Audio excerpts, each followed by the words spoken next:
Hi and welcome to the Court of Public Opinion. I'm Jeremy Cordeaux, and it doesn't matter much whether it's in the news or on your mind or close to your heart or getting up your nose or it's on your chest, whatever. Just remember you're not alone. There's enough out there for us to think about, some of which we will have a look at in a couple of moments. I think tomorrow, Peter Clayton is with me behind the camera. Pete, tomorrow we should have some pictures of the new radio studio. Yes, we will. This is quite miraculous. A radio station without the transmitter and without a lot of the infrastructure, paraphernalia, hoopla. It's quite an eye-opener for somebody of my generation to look at what can be done on a computer with a smartphone. Anyway, we'll show you some pictures tomorrow. Promise. Anyway, happy birthday if you're having a birthday. Happy wedding anniversary. It's July the 11th. The last model of Volkswagen's Beetle car is produced in Mexico, ending production worldwide, which went on for 80 years. That was one hell of a successful run, and you know what? They could still be making them today. But I guess it's the 12-year-old in the marketing department who says, no, they want something else. Well, maybe they do. I don't know. 2022, the new study suggests that dogs can see with their noses. What? See with their noses. Hey, Pete, can Katie do that? Not that I know of. Oh, well, I don't know. See with their noses. First documentation of a direct connection between the olfactory bulb and the vision lobe in any species. 2022. See with your nose. Could be useful. The US Patent Office says that Joseph Swan, rather than Thomas Edison, invented the electric light carbon for the incandescent lamp. They said this back in 1892. But I have never heard of Joseph Swan, and Thomas Edison is a very familiar name.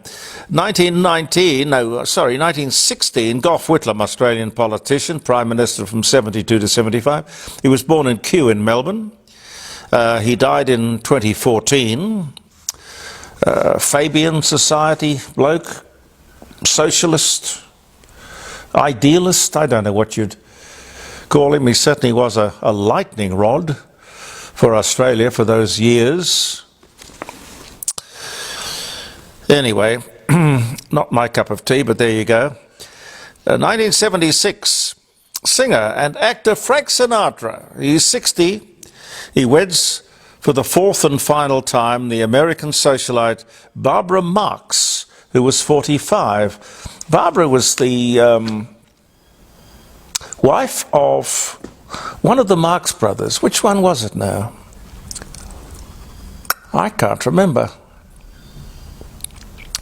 But a very beautiful woman. Very beautiful woman. 1893, the first cultured pearl is obtained by Mikimoto in Japan. A cultured pearl. 1989, Laurence Olivier, English stage and screen acting great, Hamlet, Rebecca, dies at 82. But that was in 1989, yeah. Robert the Bruce, King of the Scots, from 1306 to 1329, national hero, born on this day in 1274. Robert the Bruce. In 1859, on this day, Big Ben's second and current bell chimes from inside the clock tower for the first time. That was in 1859. Kenny Rogers forms the first edition in 1967, which was the year I started working, not so much in radio, because I was working in radio from about 62, but that's when I went to the country to learn the techniques and the business of actually sitting behind a microphone and doing it. 1967. 1960, To Kill a Mockingbird by Harper Lee, first published. 1960, George Gershwin, American composer, An American in Paris, Porgy and Bess, Summertime. He dies from a brain tumour at just 38 years of age. I had no idea George Gershwin was so young. 1937 was the year. Billionaire Richard Branson flies to the edge of space in his Virgin Galactic rocket plane in space tourism test. In 2021, I don't know what you'd have to do to get me on one of those things. Pete, would you be interested in going to the edge of space and paying $200,000?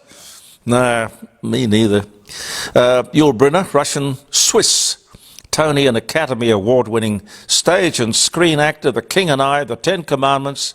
I loved him in The Magnificent Seven, but everything he did was fantastic. He was born in Russia. He died in 1985, but born in 1920. And I think one of the last things he did was a commercial to tell people not to smoke. And very, very, what would you call it, impactful. He said, if you're looking at this, I am telling you from the grave, do not smoke. And he died of lung cancer, but his legacy to the world, apart from all those wonderful films that he did, his legacy was to just tell people not to smoke.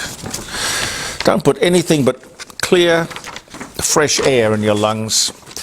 Reg Varney, English actor, on the buses, born in London. Vaudeville and all-round entertainer, as those people in England at the time tended to be. He died in 2008, but born 1916. Anyway, if you remember the day for any reason at all, I hope it has been a great day. Happy, happy day. Speaking of entertainment, the flagship ABC current affairs program, Four Corners, devoted their program last night to gender dysphoria. Now, I decided to look that up. The basis for putting a whole program together. Anyway, the number of males who have gender dysphoria in Australia are 0.005% of the population. Females are 0.002% of the population.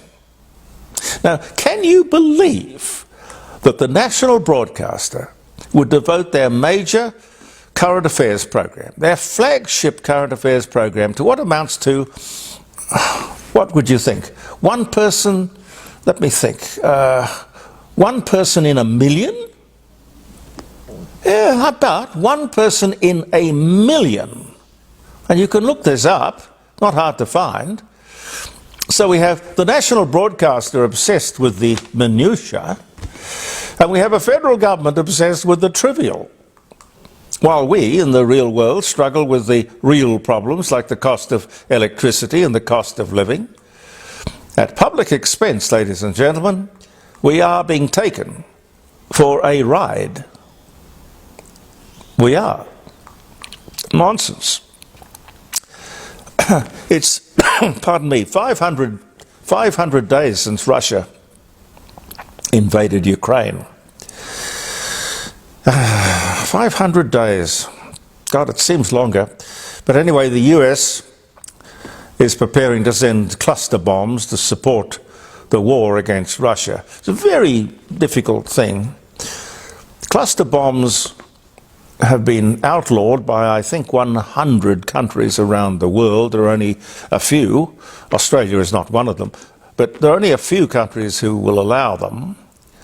But there are a few weapons as pernicious and as nasty as cluster bombs, because not all of them go off when they are fired or dropped. You have these little cluster bombs or bomblets. And sometimes they just bury themselves, and years later they become a death trap for civilian populations. Cluster bombs, they've never succeeded. They've banned a few countries have banned them.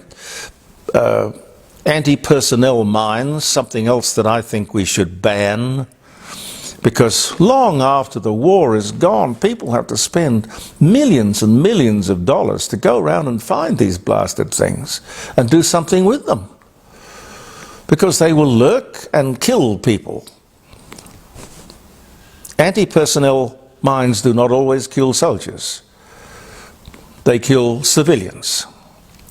But I don't know. I mean, I can understand the Americans. They realise that they need to send ammunition. I think they should pull their finger out and send the F-16s and just get this thing done. There's a lot of lip service. Everyone is ho-humming and carrying on about it. But look, just send the Ukraine the hardware that they need to do the job.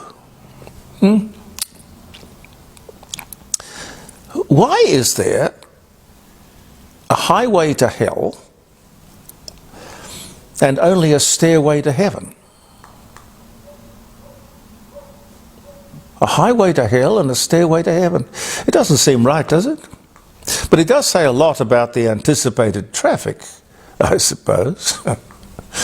I hope those butchers and bastards in Afghanistan find their way onto the highway to hell. Those 17 virgins there, old friends. You would have heard that not only have the Taliban banned girls and women from education and from work, even with the aid agencies, without whom everything in that horrible, war-torn, dusty, awful country would stop. Women have no human rights. But now they can't even have their hair done. Makeup. Perhaps one of the last pleasures available to them. Have you heard the United Nations say one word about this? They will lecture us on human rights at the drop of a hat. But for some strange reason, oh, I know, it's cultural. Afghanistan is cultural. Oh boy. The things you can get away with by saying it's cultural are just amazing. And speaking of the highway to hell, Taryn, that's an interesting spelling. I think it's Taryn. Taryn. Taryn Brumfitt. It's a name you're not going to forget. She is the Australian of the Year, in case you have forgotten. A South Australian. Got there because of her work on body shaming. Body shaming. Australian of the Year, body shaming. Oh, well, it made sense to somebody, I suppose. Came out with this on the weekend.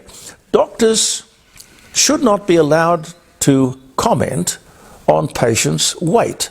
Now, I'm not quoting her directly, but I'm paraphrasing that. Doctors shouldn't be allowed to comment on a patient's weight. She may be Australian of the Year, but hell, I mean, what rubbish. You go to the doctor and the first thing he or she does is to put you on the scales and check your blood pressure. And in my case, she says, Jeremy, you're putting on weight. Listen, Taryn, that is her job. This is not fat shaming. This is not discrimination. This is a friendly word from your doctor. Heavens to Betsy. God. And speaking of health, ramping is getting worse. Patients spent nearly 4,000 hours. 4,000 hours in ambulances and waiting to be looked at in our big public hospitals. Close enough to a disgrace, I would think, ladies and gentlemen. Where I wonder are the ambulance protests that we saw at the last election. Do you remember when they basically used every ambulance in South Australia as a political billboard which said vote Labor because they're going to fix the problem? not a comment from them, and not a comment from the media either. How can you be so vehemently against ramping 1 minute and then quite comfortable with it the next? Gee, it's amazing. The final robo-debt report has been handed to the Governor-General, was handed to him on Friday morning. 990 pages, I think, 3 volumes, 1 million documents. That Royal Commission cost millions and millions and millions and millions of taxpayers' dollars, when in actual fact anyone with half a brain would have realised that the whole robo-debt thing was wrong. It was scandalous, it was immoral, it was illegal. You do not need a Royal Commission to tell you that. It was a terrible mistake made by the previous government. Of course governments make mistakes, but this was a doozy. This was a big one. We shouldn't be surprised every time, I guess, we see a politician behaving like a politician. It's what they do. Labor has weaponised these Royal Commission findings, exploiting the moment for all it's worth. That's pretty natural, isn't it? Predictable. So apart from getting this report handed down, we now have the prospect that it was handed down in time to embarrass the opposition at the time of this by-election, this fattened by-election. Well, I don't know. It could be right. I have no idea. The media will be in high dudgeon, bashing the Liberal Party generally, Scott Morrison in particular.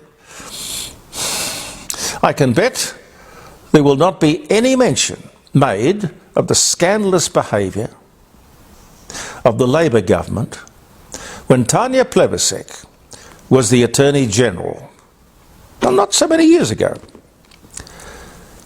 and was quite happily putting people in jail for Centrelink fraud, left, right and centre. Well, in truth, I don't know whether she was doing it happily or not. I don't know. But someone should have known better. There were people who committed suicide. There were people who had their reputations destroyed, all on the basis of a law that didn't even exist.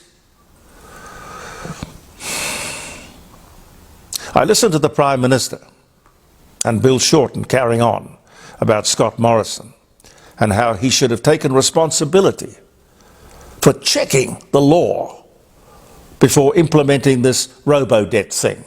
Well, that's fair criticism. No argument. Maybe the Liberal Party don't remember the events that I am talking to you about now, which makes them pretty stupid. And perhaps the media doesn't remember either. Maybe? I've told you the story a couple of times. No one made a big thing of it. I think it was worse than robo-debt, if that's possible. The then Labor government were actually putting people in jail for Centrelink fraud, charged using a law that didn't exist. Look it up. I'll bet the media won't be looking up what I'm saying. Too embarrassing. There wasn't even an apology, you know, not an apology. There was certainly not a Royal Commission. And there were no resignations, no sackings. All they did was, in the dead of night, they changed the law to say what they had previously thought the law said.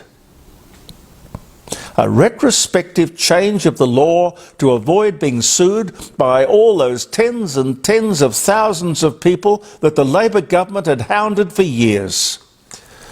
Incompetent, wrong, scandalous, unjust, and no one would have known about any of this except for the brilliant South Australian lawyer, Michael Abbott QC. Yes, robo-debt was wrong, but for God's sake, let's be fair. The previous Labor government got away with their welfare blunder, and as I say, probably worse than robo-debt. Anyone in the media remember what I'm talking about? It's only a few years ago. I guess not.